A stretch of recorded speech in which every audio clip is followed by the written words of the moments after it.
તો હાલો મિત્રો, જય જોહાર ને જય આદિવાસી. મારા બધા સહાયક મિત્રો કોને જેટલા બી તમે મને સપોર્ટ કર્યો છો, બહુ બહુ ધન્યવાદ.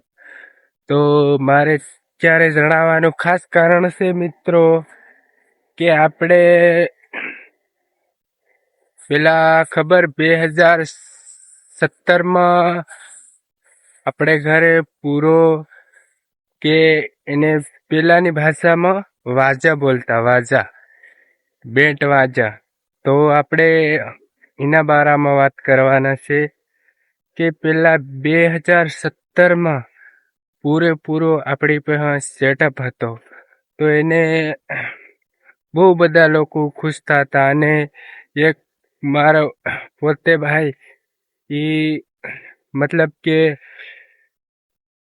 વગાડવાનું સંગીત આવે ને એને બહુ જ જોરદારથી, બહુ જ તરીકેથી એમાં દિમાગ લગાવીને બહુ સરસ મજાનું વગાડે છે. અને હજી તક એ મોબાઈલમાં પણ એ રીતનું વગાડી શકે છે. તો મારે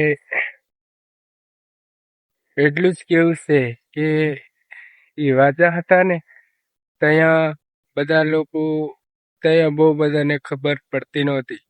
તો એના પછી ધીરે ધીરે ડીજે નીકળ્યું.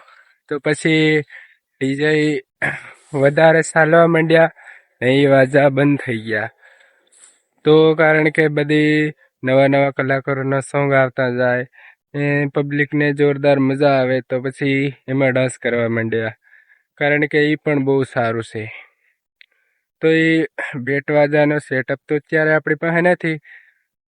અને ત્યાં કોઈ પાસે, અમારી પાસે કે ખુદ મારી પાસે પણ કોઈ મોબાઈલ કંઈ નહોતું. પણ આજે અત્યારે વિચાર આવ્યો કે હું એનો વિડીયો બનાવીને મૂકું.